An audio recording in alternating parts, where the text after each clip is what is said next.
Hello, dear students and viewers. Welcome again to my online English class in my YouTube channel. You can learn English. আশা করি তোমরা সকলে ভালো আছো এবং সুস্থ আছো। তো যথারীতি আমি হাজির হয়েছি ইংলিশ অনার্স ফার্স্ট ইয়ারের জন্য আরেকটি নতুন ভিডিও ক্লাস নিয়ে। আর এই ভিডিও ক্লাসে আমরা ইন্ট্রোডাকশন টু পোয়েট্রি থেকে পাইক নামক যে পয়েমটি রয়েছে তার উপর আজকে হচ্ছে তৃতীয় লেকচার। আর এই তৃতীয় লেকচারে আমরা বাকি যে স্টেঞ্জাগুলো আছে সেগুলো নিয়ে কথা বলবো। তো অলরেডি আমরা প্রথম এবং দ্বিতীয় লেকচার দুটিতে পাইক কবিতার কিছু স্টেঞ্জা ধারাবাহিকভাবে আলোচনা করেছি। তো আজকে আমরা পাইক কবিতাটি কমপ্লিট করে ফেলবো। তো স্টুডেন্টস, আশা করি তোমরা পুরো ক্লাস জুড়ে আমার সাথে থাকবে এই কবিতাটি সম্পর্কে বিস্তারিত জেনে নেওয়ার জন্য। তবে মূল ভিডিও ক্লাসে যাওয়ার পূর্বে তোমাদের কাছে বিশেষ রিকোয়েস্ট করছি, যদি এই ভিডিও ক্লাসটি তোমাদের ভালো লেগে থাকে তো অবশ্যই লাইক করবে, কমেন্ট করে জানাবে এবং তোমার বন্ধুদের সাথে শেয়ার করে নিবে। আর তুমি যদি এই চ্যানেলে নতুন হয়ে থাকো অবশ্যই চ্যানেলটিকে সাবস্ক্রাইব করে রাখবে এবং সাবস্ক্রিপশন বাটনের পাশে যে বেল আইকনটি রয়েছে সেটা অবশ্যই প্রেস করে রাখবে, যাতে পরবর্তী নতুন কোনো ভিডিও ক্লাস আপলোড করলেই ইনস্ট্যান্টলি তার নোটিফিকেশন পেয়ে যাও। তা চলো আর দেরি না করে আমরা আমাদের মূল ক্লাসে চলে যাই।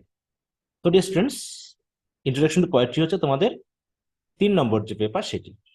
আর এই পেপারের মধ্যে আমাদের 18 নম্বর পয়েন্টটি হচ্ছে পাইক।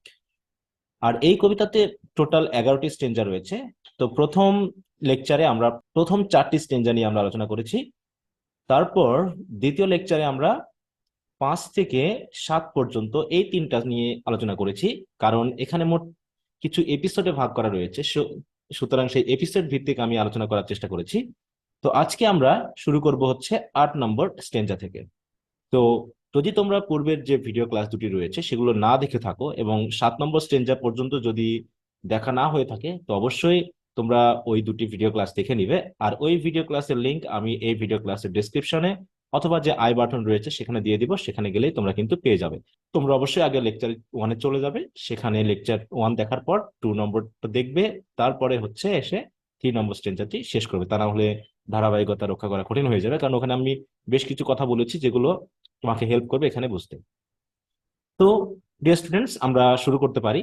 তো প্রথম দুটো লেকচারে আমরা যা দেখেছি, প্রথমে আমরা পেয়েছিলাম যে পাইক মাছ কি এবং সেই পাইক ফিশের রং কেমন, তার হিংস্রতা কেমন, সেগুলো নিয়ে কথা বলা হয়েছে। দ্বিতীয় যে লেকচার আছে সেখানে যে স্টেঞ্জা গুলো ছিল সেখানে যে আমরা দেখেছি দুইটা পাইক ফিশ, হ্যাঁ, একটি আরেকটির সাথে মারামারি করতে গিয়ে, হ্যাঁ, দুটাই মারা যায় এবং তাদের যে হিংস্রতা, তাদের যে চেহারাতে মৃত অবস্থাতেও তাদের চেহারাতে যে দেখা যায় সেটা কিন্তু এখানে দেখানো হয়েছে। তো আজকের এই স্টেঞ্জা 8 থেকে আমরা দেখব আরেকটি এপিসোড, অর্থাৎ আরেকটি ঘটনা।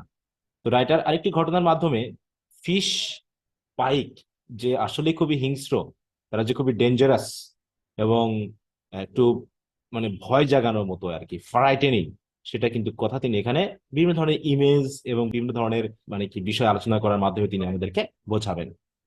তো দেখো 8 নম্বর স্টেঞ্জাটা এভাবে শুরু হয়েছে যে আ পন্ড আই ফিশড, মানে একটা পন্ডে বা একটা পুকুরে আমি মাছ ধরতাম এক সময়।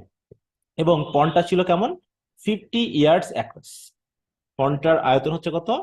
প্রায় 50 গজের মতো। ইয়ার্স মানে আমরা জানি গজ, তাহলে 50 গজের মতো একটি পুকুরের আয়তন। সেই পুকুরে আমি মাছ ধরতাম। এবং বলা হচ্ছে হুজ লিলিজ, যার লিলি ফুল, মানে পুকুরে যে লিলি ফুলগুলো আছে। এবং বলা হচ্ছে মাস্কিউলার টেন্স। মাস্কুলার মানে কি? খুবই শক্তিশালী, হ্যাঁ, একদম অ্যাবল বডিড, শক্তিশালী। যে টেন্স, টেন্স কিন্তু এক ধরনের ফিশ, টেন্স ফিশ বলে এক ধরনের ফিশ আছে। তা চলো আমরা একটু এই ফিশ কেমন সেটা একটু দেখে নিই। এই যে তোমরা নিশ্চয় দেখতে পাচ্ছ, এগুলো হচ্ছে টেন্স ফিশ। এই ফিশ গুলো ওই পুকুরে আছে, হ্যাঁ। তো এখানে যা যা বলা হচ্ছে সেটা হলো whose lilies and muscular tench, মানে মাস্কুলার মানে খুব শক্তিশালী, হ্যাঁ, মানে খুব দেখতে বলিষ্ঠ, এরকম যে মাছগুলো, সেগুলো কি হয়েছে? হ্যাড আউটলাস্টেড। আউটলাস্টেড মানে কি? হ্যাড আউটলাস্টেড মানে এত বেশি পরিমাণে হয়েছে, মানে পুকুরে লিলি ফুল এবং টেন্স ফিশ এত পরিমাণে যে every visible stone of the monastery that planted them. Monastery মানে আমরা জানি যেটা হচ্ছে অনেকটা মঠ টাইপের, হ্যাঁ, যেখানে সাধু সন্ন্যাসীরা থাকে। আমরা একটু মঠ দেখে আসি কেমন। তো যদি আমরা এটা দেখি তাহলে বুঝতে পারবো। এই মনে করো একটা মোনাস্টারি, আর এইখানে রয়েছে একটা পন্ড। হ্যাঁ, এরকম আমরা মানে একটু ইমেজে নিয়ে আসতে পারি। এটাই যে সেটা তা নয়, কিন্তু আমরা একটু ইমেজে আনার জন্য দেখলে পারে হয়তো আমাদের সুবিধা হবে। এই যে দেখো নিচে কি স্টোন দেখা যাচ্ছে না? হ্যাঁ, পরিষ্কার পানি, একটা স্টোনটা দেখা যাচ্ছে। কিন্তু হয়তো এই কবিতার ক্ষেত্রে যে বলা যাচ্ছে যে এই মোনাস্টারির এখানে যে স্টোন গুলো তারা প্ল্যান করেছিল, তাই স্টোন গুলো দেখা যাচ্ছে না, মানে হার্ডলি ভিজিবল। কারণ কি, এর উপরে এত বেশি লিলি ফুল হয়েছে আর এত বেশি ওই টেন্স মাছ আছে যে তাদের ঘনত্বের উপর ডিপেন্ড করে মানে নিচের স্টোন গুলো দেখা যাচ্ছে না। কিন্তু এখানে তো আমরা দেখতে পাচ্ছি, তাই না? এই যে স্টোন গুলো কিন্তু পানির নিচে যে আছে সেগুলো দেখা যাচ্ছে। তো এখানে সেটা আমরা দেখতে পাচ্ছি যে কবি বলতে যাচ্ছেন যে এই পুকুরটা আসলে অনেক পুরনো, এবং এই পুকুরে রয়েছে অসংখ্য লিলি ফুল এবং অসংখ্য মাছ, এবং এত পরিমাণে মাছ এবং লিলি ফুল রয়েছে যে মোনাস্টারি স্টোন গুলোকে তারা পেতেছিল বা হচ্ছে লাগিয়েছিল, সেগুলো প্রায় আউটলাস্টেড হয়ে গেছে, মানে দেখা যাচ্ছে না, এত পরিমাণে মাছ এবং লিলি ফুল আছে। তো আমরা যদি একটু প্যারাফ্রেজ দেখি তাহলে বুঝতে পারবো। দেখো, অন অ্যানাদার অকেশন, তার মানে পূর্বে কিন্তু দুটো অকেশন আলোচনা করা হয়ে গেছে দুটো ভিডিও ক্লাসে, তাই না? তো এটা হচ্ছে আরেকটি অকেশন যেখানে রাইটার বলতে যাচ্ছেন বা কবি বলতে যাচ্ছেন যে I try to catch fish in a pond of 50 years length and breadth. তার মানে কি আয়তন, হ্যাঁ, যার আয়তন হচ্ছে প্রায় 50 গজ, এমন একটা পুকুরে আমি মাছ ধরা মানে মাছ ধরতাম আর কি। The pond was full of লিলিজ, পন্ডে ছিল অসংখ্য লিলি ফুল। A kind of fish called tench, আর টেন্স নামক সেখানে ফিশ ছিল, যেটা কেমন ছিল, দে আর সো থিকলি, থিকলি মানে কি এত পরিমাণে যে the stone planted there by the near by monastery, তো নিকটবর্তী যে মোনাস্টারি, সেই মোনাস্টারি যে স্টোন গুলো ওখানে লাগিয়েছিল সেগুলো কি হচ্ছে, কুড হার্ডলি বি ভিজিবল, সেগুলো দেখা যাচ্ছে না, এই যে আউটলাস্টেড মানে পেরিয়ে গেছে, পরিমাণে পেরিয়ে গেছে, এমন একটা জিনিস বলতে যাচ্ছে। অথবা আমরা কিন্তু পুকুরটা যে প্রাচীন সেই অর্থ কিন্তু আমরা বুঝতে পারি। তো স্টুডেন্টস, আশা করি তোমরা বুঝতে পেরেছো যে স্টেঞ্জাতে কি বলা হয়েছে। এরপর আমরা চলে আসি 9 নম্বর স্টেঞ্জাতে। তাহলে পুকুর সম্পর্কে কিন্তু এখনো কথা হচ্ছে, তাই না? তো এখানে কি বলা হচ্ছে দেখো, স্টিলড লিজেন্ডারি ডেপথ। স্টিলড মানে কি, মানে পানিগুলো খুবই মানে শান্ত, মানে স্থির হয়ে আছে, যেটা আমরা বলি স্টিল। হ্যাঁ, ওখান থেকে পাস্ট পার্টিসিপল করা হয়েছে। লেজেন্ডারি ডেপথ মানে কি, খুবই গভীর। লেজেন্ডারি কেন বলা হয়? কারণ যেটা নিয়ে মানুষের মুখে অনেক কথা চলে, মানে এটা এত গভীর যে মানুষও এইটা নিয়ে অনেক বলে আর কি, যে এরকম একটা পুকুর আছে, যে পুকুরটা বিশাল গভীর। হ্যাঁ, মানে একটা লিজেন্ডের মতো, একটা গল্প কাহিনীর মতো, মানে কল্প কাহিনীর মতো একটা পুকুর আমরা ধরতে পারি। এবং ডেপটাকে বোঝানো হয়েছে একটা বিশেষ সিমিলি ইউজ করে। দেখো, it was as deep as England. এটা ঠিক ইংল্যান্ডের মতো ডিপ। কেমন হলো না তুলনাটা? মানে ইংল্যান্ড যেমন গভীর, এখন এই গভীরতা বলতে কি আসলে আয়তনে বা পরিমাণে বোঝাচ্ছে, নাকি আসলে ইংল্যান্ডের বয়স বোঝাচ্ছে, যে ইংল্যান্ড এরকম একটা প্রাচীন দেশ যার অনেক বয়স বা অনেক দিন হয়েছে ইংল্যান্ড জন্মেছে, এরকম কিছু বোঝাচ্ছে কিনা? তো যাই হোক, আমরা যাই বুঝি না কেন, এটাকে আসলে আমরা বুঝতে চাচ্ছি যে পুকুরটা আসলে খুবই গভীর এবং প্রাচীন বা পুরনো। ইট হেল্ড পাইক ফিশ, তাহলে এখানেও কি আছে, ইট হেল্ড পাইক। তাহলে এই পুকুরে লিলি ফুল আছে, টেন্স ফিশ আছে, তার পাশাপাশি আছে হচ্ছে কি পাইক। এবং পাইক গুলো কেমন, টু ইমেন্স টু স্টায়ার, মানে মাছগুলো এত বড় যে সহজে নড়তে পারে না। ইমেন্স মানে কি বিশাল বড়। আমরা 2.2 এর ব্যবহার জানি, তাই না? The man is too old to walk, মানে লোকটা এতই বৃদ্ধ যে হাঁটতে পারে না। ঠিক এরকম the pike fish are too immense to stir, মানে মাছগুলো এত বড় যে তারা সহজে নড়তে পারে না। এবং বলেছে সো ইমেন্স অ্যান্ড ওল্ড, এবং তারা আসলেই বিশাল এবং অনেক বয়স্ক, মানে পুরনো।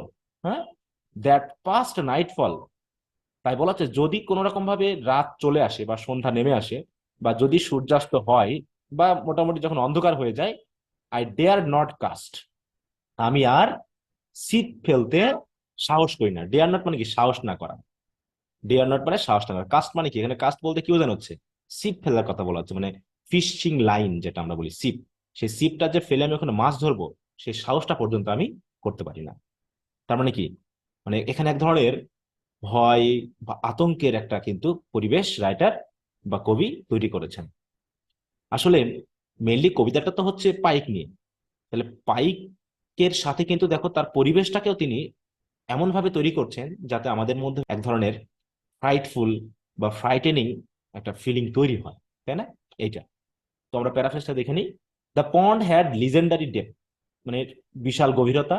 ইট was as deep as England, যেটা কবিতাতে আছে সেটাই বলা হয়েছে। ইন ইট, আর এই পুকুরের মধ্যে, the pikes are too large and old to move, তাই না? তাহলে এত প্রাচীন মানে অনেক বয়স হয়ে গেছে মাছগুলো, এবং এত বড় বড় যে তারা সহজে নড়তে পারে না। ইট ওয়াজ সো ফিয়ারফুল দ্যাট, এবং মাছগুলো এত ভয়ঙ্কর যে আফটার সানসেট, বিশেষ করে সূর্যাস্তের পর, I could not master courage, master courage মানে হচ্ছে সাহস করা, মানে সাহস সংগ্রহ করা, টু ক্যাচ ফিশ দেয়া, সেখানে মাছ ধরতে যাওয়ার যে সাহস সেটা আমি করতে পারি না। এরপর আমরা 10 নাম্বার স্টেঞ্জাতে আসি। But silently cast and fished, তারপরও যেহেতু মাছ ধরা আমার একটা প্যাশন, একটা হবি, তাই কি করি আমি সেখানে যাই এবং কি করি, সাইলেন্টলি কাস্ট, আমি খুব নীরবে শান্তভাবে ছিপটা ফেলি, অ্যান্ড ফিস্ট, এবং মাছ ধরি। কিন্তু তারপরেও যখন আমি মাছ ধরি তখন কেমন হয়, with the hair frozen on my head, হ্যাঁ, চুলগুলো যেন ভয়ে, মানে আমি ভয়ে থাকি এবং চুলগুলো কি হয়ে যায়, খাড়া হয়ে যায় ভয়ে।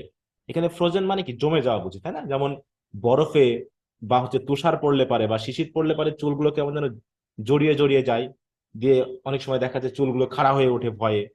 তো এখানে সেটা বলা হচ্ছে যে with the hair frozen on my head. তো আমরা একটু ইমেজটা একটু দেখে আসি যে চুলগুলো ভয়ে কেমন খাড়া হয়ে ওঠে, সেটা যদি একটু দেখি তাহলে আমাদের মধ্যে ইমেজটা কাজ করবে। তো এই যে দেখো, মানে ব্যাপারটা ঠিক এরকম, এই ইমেজটাকে যদি আমরা একটু দেখি তাহলে বুঝতে সুবিধা হবে। ঠিক ভয়ে মানুষের মাথায় চুল খাড়া হয়ে যায়, এরকম এরকম কথা কিন্তু আমরা প্রায়ই বলে থাকি, তাই না? তো ঠিক এরকম একটা সেন্স কিন্তু কবি আমাদের বোঝাতে চাচ্ছেন। তো সেটাই বলা হচ্ছে, মানে কেন ভয় পেতাম, ফর হোয়াট মাইট মুভ, মানে কি নড়ে উঠলো। তো for what I might move, মানে এই যে কি নড়ে উঠলো, পাইক ফিশ কিনা, আমাকে মানে ধরতে আসছে কিনা, আমাকে হঠাৎ করে ছো মারবে কিনা, এরকম একটা ভয় সবসময় কিন্তু কাজ করে। এবং the still plashes on the dark pond, বিশেষ করে যখন সন্ধ্যা হয়ে যায়, তখন হঠাৎ করে আমরা জানি যে মাছ যখন লাফ দেয়, তাই না, অনেক সময় লেজের যখন ছটা দেয় তখন পানির উপরে কিন্তু এক ধরনের স্প্ল্যাশিং হয়, মানে পানির ছটা তৈরি হয়, একটা সাউন্ড তৈরি হয়। তো যখন এই অন্ধকার পুকুরে এরকম স্টিল পানি হঠাৎ করে স্প্ল্যাশ হয়ে ওঠে, তখন ভয় পেয়ে যাই আমি, যে এই মনে পাইক পিস আসলো, এই মনে আমাকে ধরলো, এরকম একটা আতঙ্ক নিয়েই কিন্তু আমি নীরবে আমার শখ পূরণ করি, তাই না, মানে আমি মাছ ধরি। তো আমরা যদি একটু প্যারাফ্রেজটুকু দেখি তাহলে কি বলছে দেখো, however I threw my fishing line, fishing line মানে কি, ওই যে কাস্ট মানে কি, ফেলা, এখন কি ফেলা সেটা কিন্তু এখানে কবি বলেনি, কিন্তু আমরা ধরে নিচ্ছি যে তিনি ফিশিং লাইন যেটা ছিপ সেটা ফেলেন, silently into the pond in an attempt to catch fish, though I felt my hair on my head had frozen in fear of, দেখো মাথায় চুল খাড়া হয়ে গেছে, তাই তো, কিভাবে, ভয়ে। What would happen if I angled a fish, মানে যদি আমি একটা মাছ ধরি তখন কেমন হবে। তাই বলছে there were silent splashes on the dark pond, আর নীরবে তো হঠাৎ করে স্প্ল্যাশ হচ্ছে, কখনো হঠাৎ করে মাছ লাফ দিয়ে উঠছে, একজনের পানির যে ছটা সেটা তৈরি হচ্ছে, তাই না? এই বিষয়গুলো কিন্তু মাঝে মাঝে আমাকে ভয় ধরিয়ে দিচ্ছে। তো 11 নম্বর স্ট্যান্ডার্ড আমরা পড়ে ফেলি, আউলস হাসিং দ্য ফ্লোটিং উডস। তাহলে ফ্লোটিং উডস মানে কি, মানে যেন বনটাও যেন উড়ছে, ফ্লট মানে ওড়া, কিন্তু আসলে বন তো উঠছে না, মানে বনের উপর দিয়ে যখন বাতাস বয়ে যাচ্ছে, গাছের ডালপালাগুলো নড়ছে, এতে মনে হচ্ছে কি বনটা যেন ফ্লটিং করছে। আর ওর ভিতরে আউলস হাসিং, মানে আউলের বা পেঁচার যে ডাক সেটা কিন্তু শোনা যাচ্ছে। কেমন ভাবে শোনা যাচ্ছে, ফ্রেইল, খুবই মৃদু ভাবে, on my year, against the dream, মানে স্বপ্নের মধ্যে থাকলে যেমন হয় যে আমরা অনেক সময় স্বপ্নের বা বিভোর অবস্থায় আছি, ঘোরে, মানে একটা এক ধরনের ঘোর যাকে বলি আমরা, তাই না, যেমন নেশাগ্রস্ত হয়ে থাকা বা স্বপ্নের মধ্যে থাকা বা দিবা স্বপ্নের মধ্যে থাকা, এই অবস্থায় অনেক সময় আমরা যদি মনে মনে কোনো কিছু নিয়ে টেনশন করি বা চিন্তা করি, তখন কিন্তু বাইরের সাউন্ড আমার কানে আসে, কিন্তু আমরা যেহেতু নোটিস করি না, সাউন্ডটা কিন্তু অত ভালোভাবে আমরা শুনতে পাই না। তাই বলতে ফ্রেইল, মানে মৃদু সাউন্ড আমার কানে আসছে, কিসের সাউন্ড, ওই পেঁচার ডাক। তার মানে পেঁচাটাকে কেন নিয়ে আসলো এই জায়গায়, একটা অশুভ পরিবেশ তৈরি করার জন্য। পেঁচার ডাক আমাদের কাছেও এক ধরনের আতঙ্ক বা ভয় কিন্তু সৃষ্টি করছে, তাই না? এবং ড্রিমি একটা পরিবেশ তৈরি করা হচ্ছে, এবং সেখানে দেখা যাচ্ছে যে চারিপাশে অন্ধকার, আমি একা বসে আছি, হ্যাঁ, একটা ওল্ড, একটা প্রাচীন পুকুরে, যেখানে রয়েছে অসংখ্য মাছ, বিশেষ করে পাইক ফিশ যেগুলো অনেক বড় বড়, অন্ধকার চারপাশে, আমি মাছ ধরছি, হঠাৎ হঠাৎ করে মানে যে ধরনের সাউন্ড হচ্ছে, হয়তো বা মাছের সাউন্ড হোক বা অন্যান্য সাউন্ড হোক, সেগুলো আমাকে ভয় লাগিয়ে দিচ্ছে। তার পাশাপাশি আবার পাশে যে বন আছে, সে বন থেকে যে প্যাঁচার যে ডাক আসছে সেটা আমার কানে আসছে, কিন্তু মনে হচ্ছে আমি যেন কোনো স্বপ্নের ভিতরে আছি। হ্যাঁ, এবং কবি আর কি বলছেন, darkness beneath night's darkness had freed, এবং চারপাশে এত অন্ধকার, যেন অন্ধকারের নিচে অন্ধকার, মানে যেন অন্ধকারের একটা স্তর যেন তৈরি হয়েছে, মানে একটার পর একটা ডার্কনেস যেন এসে কি হয়েছে, স্তর তৈরি করেছে এবং খুবই গভীর অন্ধকার তৈরি করেছে। কারণ কি বলছে দেখো, darkness beneath night darkness had freed মানে কি, যেন ছেড়ে দেওয়া হয়েছে, মুক্ত করে দেওয়া হয়েছে, অন্ধকারকে যেন মুক্ত করে দেওয়া হয়েছে। আর মুক্ত করে দেওয়ার কারণে চারিদিকে দেখছি একদম গাঢ় অন্ধকার, গভীর এক ধরনের অন্ধকার যেন স্তরে স্তরে মানে সাজিয়ে দেওয়া হয়েছে, যেন এই অন্ধকারকে যেন ভেদ করা যাচ্ছে না। এবং সাথে সাথে কি মনে হচ্ছে, that rose slowly towards me, এবং অন্ধকার যেন ধীরে ধীরে আমার দিকে এগিয়ে আসছে, এবং আমাকে যেন কি করছে, অন্ধকার যেন দেখছে যে একটা মানুষ এখানে বসে মাছ ধরছে। তাহলে অন্ধকার যেন স্লোলি রোজ টুয়ার্ডস মি, আমার দিকে যেন এগিয়ে আসছে। তো আমরা একটু প্যারাফ্রেজটুকু পড়ে ফেলি।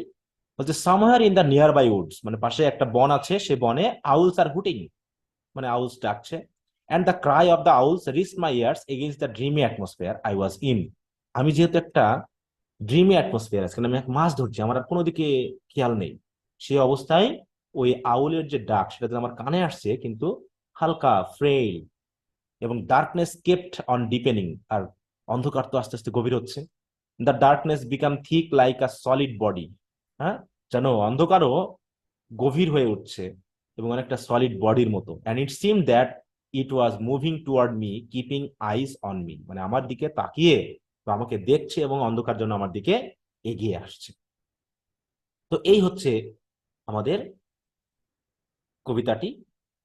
তো এই হচ্ছে 11টি স্টেঞ্জা, যার লাস্ট স্টেঞ্জাটিতে আমরা বুঝলাম যে কবি শেষ করেছেন যে গভীর অন্ধকারে কবি মাছ ধরছেন, কিন্তু পাইক ফিশ যে আসলেই খুবই ভয়ানক সেটাকে বোঝানোর জন্য তিনি এই পরিবেশটা তৈরি করেছেন। কিন্তু পরবর্তীতে কি হলো না হলো সেটা বড় কথা না, বড় কথা হলো এখানে তিনি পাইক ফিশের যে ক্যারেক্টারিস্টিক্স সেটা তিনি তুলে ধরেছেন। কিন্তু এই কবিতার কিন্তু একটা বিশেষ উদ্দেশ্য আছে, যে তিনি যে পাইক ফিশ শুধু আলোচনা করলেন, আসলে পাইক ফিশ বলতে কি তিনি অন্য কিছু বোঝাতে চাচ্ছেন? আচ্ছা, হ্যাঁ, হয়তোবা তিনি কিছু বোঝাতে যাচ্ছেন। সেই জিনিসটা আমরা আরেকটি ভিডিও ক্লাসে আলোচনা করব, যে আসলে পাইক ফিশ দিয়ে তিনি কি বোঝাতে যাচ্ছেন, অ্যাকচুয়ালি হোয়াট পাইক সিম্বলাইজেস। হ্যাঁ, পাইক কি সিম্বলাইজ করছে আমাদের কাছে, এবং কবি কি বোঝাতে চাচ্ছেন এই পাইক ফিশের কবিতাটির মাধ্যমে, সেগুলো আমরা আলোচনা করবো আরেকটি ভিডিও ক্লাসে। আশা করি তোমরা সেই ভিডিও ক্লাসটিও দেখবে। তো ডিয়ার স্টুডেন্টস, এই হলো আজকের আলোচনা। তো পরবর্তী ভিডিও ক্লাসে আমরা পাইক ফিশের সামারি এবং পুরো পাইক ফিশটাকে অ্যানালাইসিস করব, তার সাথে সাথে এর যে থিম রয়েছে, যে আসলে এর থিমেটিক বিষয়টা কি সেটা নিয়েও আমরা আলোচনা করব নেক্সট আরো কয়েকটি ভিডিও ক্লাসে। তো ধাপে ধাপে আমি ক্লাসগুলো তোমাদেরকে দিচ্ছি। তো আশা করি তোমরা ভিডিও ক্লাসগুলো দেখছো এবং বিষয়গুলো বুঝতে পারছো। তারপরে যদি কোথাও কোনো কিছু বুঝতে অসুবিধা হয় তোমরা অবশ্যই কমেন্টে লিখে জানাবে, আমি চেষ্টা করব তোমাদের কাছে বিষয়গুলোকে আরো ক্লিয়ারলি প্রদান করার জন্য। তো ডিয়ার স্টুডেন্টস, আজকে এই পর্যন্তই। পরবর্তী ভিডিও ক্লাসে আবার তোমাদের সাথে কথা হবে, এই কামনা নিয়ে আজকের মতো শেষ করছি। তবে আজকের ভিডিও ক্লাসটি শেষ করার পূর্বে তোমাদের কাছে আবার রিকোয়েস্ট করছি, যদি এই ভিডিও ক্লাসটি তোমাদের ভালো লেগে থাকে তো অবশ্যই লাইক করবে, কমেন্ট করে জানাবে এবং তোমার বন্ধুদের সাথে শেয়ার করে নিবে। আর তুমি যদি এই চ্যানেল নতুন হয়ে থাকো অবশ্যই চ্যানেলটিকে সাবস্ক্রাইব করে রাখবে, এবং সাবস্ক্রিপশন বাটনের পাশে যে বেল আইকনটি রয়েছে সেটা অবশ্যই প্রেস করে রাখবে, যাতে পরবর্তী নতুন কোনো ভিডিও ক্লাস আপলোড করলেই ইনস্ট্যান্টলি তার নোটিফিকেশন পেয়ে যাও। আর তোমাদের যে কোনো প্রয়োজনে তোমরা অবশ্যই কমেন্টে আমাকে জানাবে, আমি চেষ্টা করব তোমাদের প্রয়োজন মাফিক ভিডিও ক্লাস উপহার দিতে। তো ভালো থাকো, সুস্থ থাকো, আগামী ক্লাসে অবশ্যই তোমাদের সাথে কথা হবে, এই কামনা নিয়ে শেষ করছি। বাই।